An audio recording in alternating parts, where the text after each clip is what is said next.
Bonjour et bienvenue sur le salon Prime Vert pour cette dernière journée avec moi deux exposants qui font du jean, Yann pour Bleu des Pentes et Jean-Charles pour Le Gaulois. Bonjour. Bonjour et très heureuse de vous poser des questions sur le Made in France. Alors depuis le début des années 2000 et la fin des accords multifibres, l'industrie textile a connu de nombreuses délocalisations. Un démantèlement de la filière française pour répondre aux exigences d'une économie mondialisée. L'industrie textile est aujourd'hui très carbonée, car produite majoritairement dans des pays où les usines fonctionnent au charbon, des pays où les normes sociales et environnementales sont très loin de répondre aux exigences européennes et françaises. Or, on sait que la relocalisation et le Made in France sont parmi les solutions privilégiées pour répondre aux enjeux du secteur et au changement climatique et répondre aussi aux risques vis-à-vis des droits humains et environnementaux. Vos entreprises sont des beaux exemples du savoir-faire français. Est-ce que vous pouvez nous les présenter? Yann, je vous laisse commencer pour Bleu des Pentes. Oui, donc Bleu des Pentes, c'est un atelier de tissage de toile de jean en chanvre qui est basé sur les pentes de la Croix-Rousse à Lyon. Donc moi, je suis artisan tisseur, je suis seul dans l'aventure. J'ai créé ça il y a 2 ans. J'ai passé 1 an et demi à mettre au point une toile en chanvre en ayant à composer avec la complexité du tissage du chanvre. Et ça fait quelques mois désormais que je commercialise des vêtements en jean, que ce soit pantalons, vestes, etc. Jean-Charles? Moi je suis le fondateur de la marque de jean Le Gaulois en 2019. Nous sommes dans ma famille confectionneurs de jeans depuis 1974. Et nous sommes témoins, victimes, ou appelez ça comme vous voulez, justement, de les différents modèles économiques qui se sont présentés à nous durant ces 40 dernières années et celui de la mondialisation qui a été fatidique pour notre entreprise familiale. Et alors, ce qui est très intéressant, c'est que tous les deux, vos jeans sont fabriqués dans des matières, c'est pas du coton, contrairement aux jeans classiques. Donc, vous, le chanvre, et vous, c'est du lin. Absolument, voilà. Oui. Donc, Quitte à redémarrer notre activité et on a été bien conscients en même temps que cette communauté qui est présente dans ce salon, et elle est très importante aujourd'hui en France, des problèmes environnementaux. Et donc on s'est dit qu'on pourrait partir sur une fibre, je dirais, naturellement écologique, qui est le lin et qui est essentiellement produit et cultivé en France. Oui, bravo. On entend beaucoup l'expression Made in France, mais on a un peu de mal à mettre beaucoup de choses derrière. Est-ce que vous pouvez nous dire ce que ça recoupe tous les deux? Alors, dans notre cas de figure à nous... Pour vous, tout à fait. Pour nous. Alors, pour moi, personnellement, le Made in France, c'est toutes les étapes à partir de la réception du fil jusqu'à la vente du vêtement. Donc, c'est la teinture, le tissage, l'étape qu'on appelle l'ennoblissement, qui est le traitement de la toile post-tissage, et la confection. Voilà. Tout ce qui est en amont, malheureusement, aujourd'hui, n'est pas nécessairement fait en France, même si on aimerait que ce le soit. Très bien. Jean-Charles? Je complète ce qu'a dit Yann, évidemment, sur notre filière, mais le Made in France, c'est surtout une prise de conscience collective, justement aux problématiques que vous avez énoncées dans votre présentation. Et finalement, c'est une réflexion où chacun s'est dit d'abord, qu'est-ce que la mondialisation pendant ces 20 ans m'a apporté d'abord à moi, à moi-même. Beaucoup de gens ont perdu leur travail, ont perdu leur savoir-faire. Je pense que sans faire de politique et de polémique, on a bien compris que les politiques ne peuvent plus rien faire pour les entreprises françaises dès lors qu'on a admis des pays asiatiques dans l'OMC. C'est-à-dire, ça veut dire quoi? Ça veut dire qu'on a aboli les quotas douaniers. Donc on ne peut plus empêcher les marchandises de rentrer en France, quelle que soit la façon dont elles sont conçues, quelle que soit la façon dont elles sont fabriquées et développées. Donc politiquement, on ne peut plus rien pour les entreprises françaises. On a bien compris, évidemment, que les industriels ne reviendront pas en France s'ils ne font pas les marches de voyous qu'on leur connaît. Donc, la population française s'est érigée en barrière douanière naturelle et s'est dit, si je consomme français, j'incite les entreprises à recréer en France. Et elle s'est érigée en vraie barrière douanière naturelle. Et c'est ce qu'on appelle aujourd'hui le Made in France. Tout à fait. C'est du soutien à notre activité locale et à la filière textile qui renaît. Oui, parce que l'idée, c'est de recréer le cercle vertueux. Yann a bien expliqué tout à l'heure qu'il nous manque encore des savoir-faire dans la filière. Mais déjà, si on recommence à fabriquer en France, si on recommence à tisser en France, on a des entreprises de filature forcément qui veulent répondre à cette demande de fabrication française. Et on est en train de recréer le cercle vertueux. Absolument. Et on sait très bien que fabriquer en France est une des solutions privilégiées pour répondre aux enjeux environnementaux. Et surtout, ça veut dire que vos salariés, éventuellement vous-même, bénéficiez des droits sociaux et environnementaux et vos entreprises sont soumises aux droits, à la réglementation environnementale de France. Et quand on sait les ravages de l'industrie textile dans les pays producteurs aujourd'hui, c'est vraiment très important. Est-ce que vous pouvez nous détailler tous les atouts du Made in France ?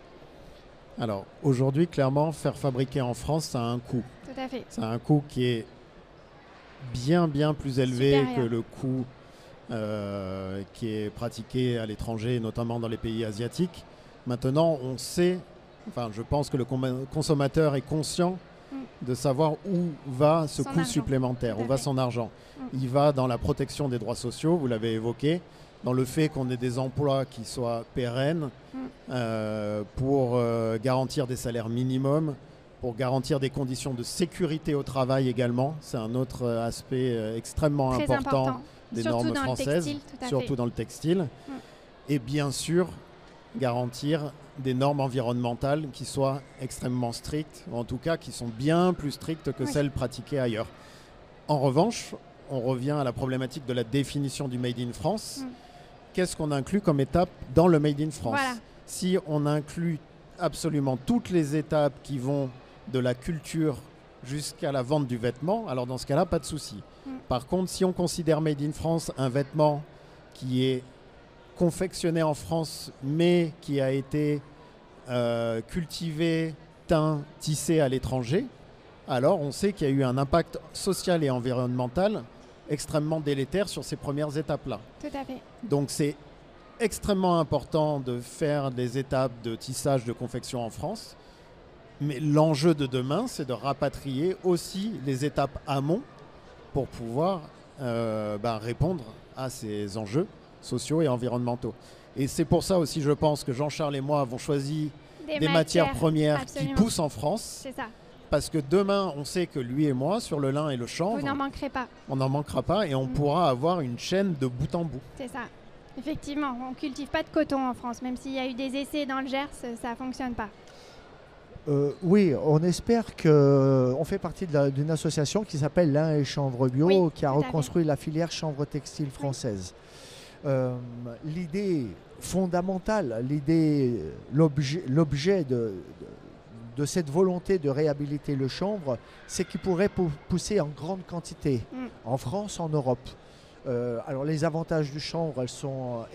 multiples. Elles sont multiples, on ne va pas les détailler, mais voilà, elles sont multiples. Et on peut penser clairement et sans utopie que demain, le chanvre pourrait supplanter au coton. Oui. Certainement.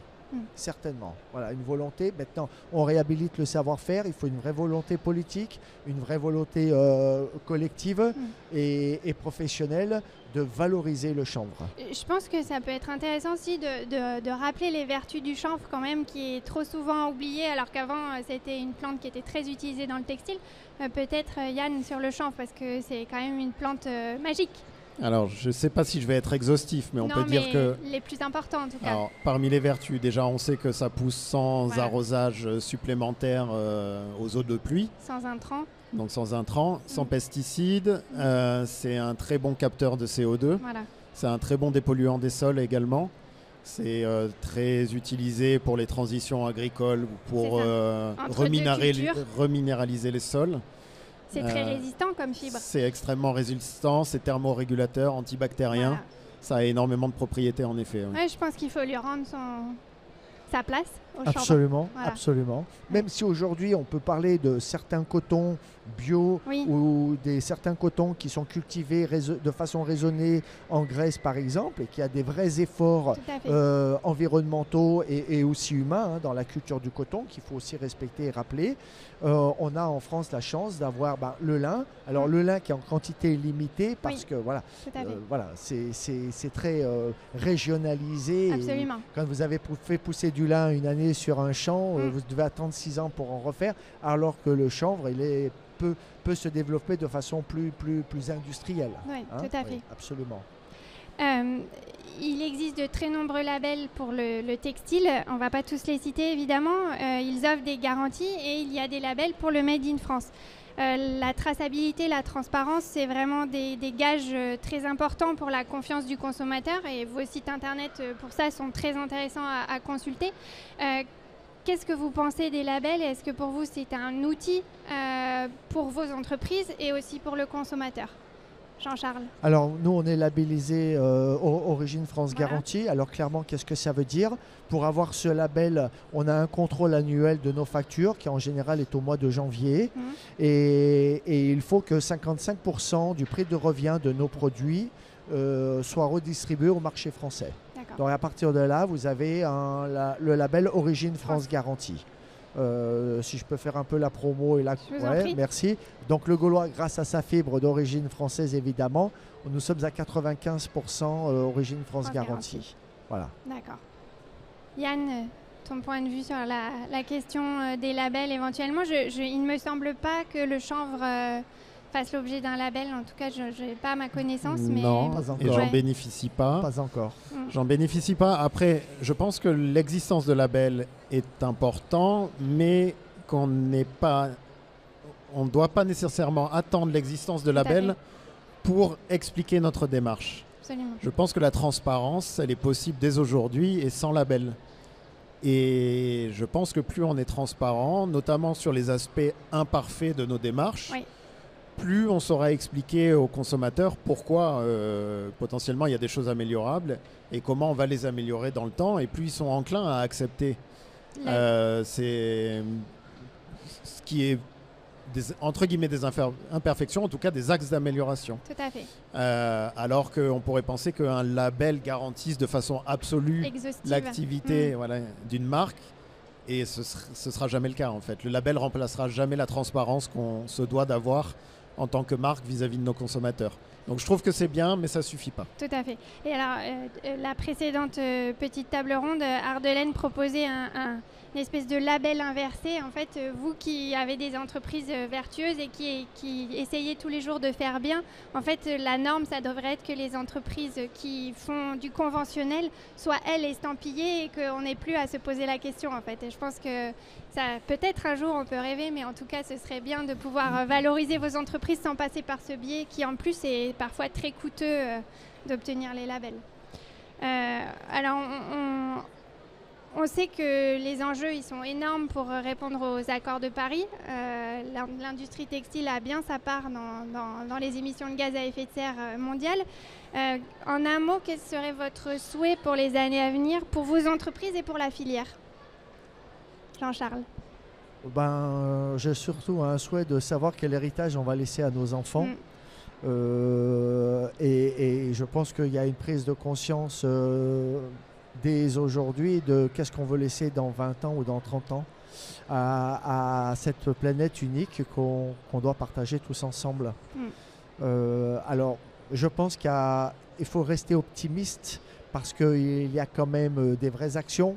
Alors, bien sûr, maintenant qu'elles sont politiques, mais je pense qu'il faut convaincre le plus grand nombre de personnes, je dirais, parce qu'aujourd'hui, on est tous devenus consommateurs et je pense que les décisions qui sont en train d'être prises soit aujourd'hui ou qui vont être prises rapidement demain, elles seront simplement le fruit de de l'écho que nous on fera, de comment on veut consommer, de la transparence. On parlait tout à l'heure de transparence. Aujourd'hui, un consommateur, quand il vous donne 100 €, il veut savoir ce que vous faites de son argent. Tout à fait. Et il se sent même pas responsable. Il vous responsabilise de qu'est-ce que tu fais de mon argent quand je t'achète un produit. Tout à fait. Et c'est une vraie dynamique qui est mise en route. Et il faut rester optimiste là-dessus. Et c'est un nouveau modèle économique qui s'écrit, et je pense qu'il s'écrit très très vite avec les outils de communication qu'on a à notre disposition aujourd'hui. Alors je pense en plus que moi en tout cas là ce soir je suis optimiste parce que le jean est quand même souvent montré du doigt pour son impact environnemental et social. Donc d'arriver à faire du jean made in France dans des matières qui poussent chez nous, je trouve que c'est vraiment, ça mérite d'être connu et reconnu. Et on va être même très encourageant avec Yann, parce que ce qu'on peut dire aujourd'hui, c'est que ce qu'il faut savoir, c'est qu'il se vend 70 millions de jeans chaque année en France. Il y a beaucoup de place pour beaucoup de personnes. Tous ceux qui ont des rêves, des idées, des ambitions, il faut absolument les exaucer parce que le marché est très important. Tout à fait. Yann, tes vœux, si on peut dire? Moi, j'aimerais que le gouvernement intègre le développement de la filière textile, lin et chanvre comme un axe stratégique de développement et qu'elle donne les moyens de ses ambitions, aussi bien à la recherche qu'au développement expérimental, c'est-à-dire aux gens qui sont sur le terrain tous les jours, avec des aides, des subventions, des choses qui puissent faire avancer très concrètement la filière. Et dans un cadre sécurisé pour la filière. Et dans un cadre sécurisé pour la filière. Parce qu'aujourd'hui, on sait qu'on a les moyens de faire du 100% made in France. Finalement, assez facilement. Il ne nous manque pas grand-chose. Il nous manque un petit peu d'agriculteurs. Il nous manque quelques filatures. Et ça, par la volonté politique, on peut y arriver sans aucun problème. De toute façon, on est d'accord que le consommateur ne peut pas tout et qu'il y a un moment, il va falloir de la régulation pour favoriser vos entreprises et défavoriser ceux qui font mal. Exactement. Ouais. Je vous remercie. Un mot peut-être pour terminer Un mot, non, beaucoup de mots pour terminer. Non, voilà, j'ai envie simplement qu'on reste tous optimistes sur cette prise de conscience collective qui a été, qui s'est mise en route. On est en ordre de marche, ça c'est sûr, parce qu'aujourd'hui les consommateurs se sont érigés en barrières douanières naturelles et croyez-moi, j'en croise beaucoup, ce sont des vrais guerriers. C'est très bien. Un petit mot, Yann, pour terminer. Non, ce qu'a dit Jean-Charles est parfait, je souscris totalement. Bon, très bien. Je vous remercie tous les deux. Bravo pour vos entreprises et vos jeans made in France. Et merci au Salon Prime Vert.